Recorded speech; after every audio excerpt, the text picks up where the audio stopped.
గౌరవ ముఖ్యమంత్రి గారు ఉస్మానియా యూనివర్సిటీకి వచ్చి 1000 కోట్ల రూపాయల అభివృద్ది పనులకు ఈరోజు శాంక్షన్స్ ఇవ్వడం అనేది చారిత్రాత్మకం. ఒక ముఖ్యమంత్రి ఉస్మానియా యూనివర్సిటీకి ముఖ్యమంత్రి హోదాలో వచ్చి ఆర్ట్స్ కాలేజ్ వేదికగా ఎక్కడైతే ఉద్యమ కేంద్రమైందో అక్కడ ఆ వేదికగా 1000 కోట్లు ప్రకటించడం అనేది ఒక చరిత్ర.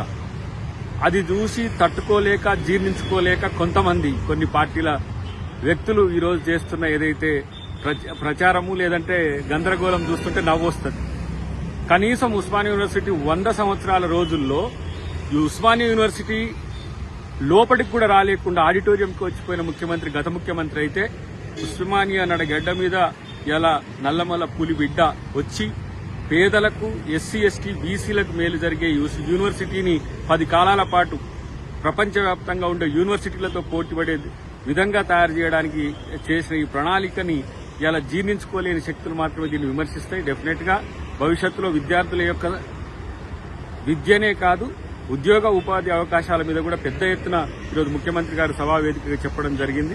కాబట్టి ఈ జీర్ణించుకోలేని తట్టుకోలేని శక్తుల పట్ల విద్యార్థులు ప్రజలు అప్రమత్తంగా ఉండాల్సిన అవసరం ఉంది. ఏనాడు విద్యార్థుల గురించి అసలు ఉస్మానియా యూనివర్సిటీనే ఒక ప్రైవేట్ యూనివర్సిటీగా మార్చి ప్రైవేటు వ్యక్తులకు కట్టబెట్టేందుకు ప్రయత్నం చేసిన ఇలా చరిత్ర గత పాలించిన పాలకులది.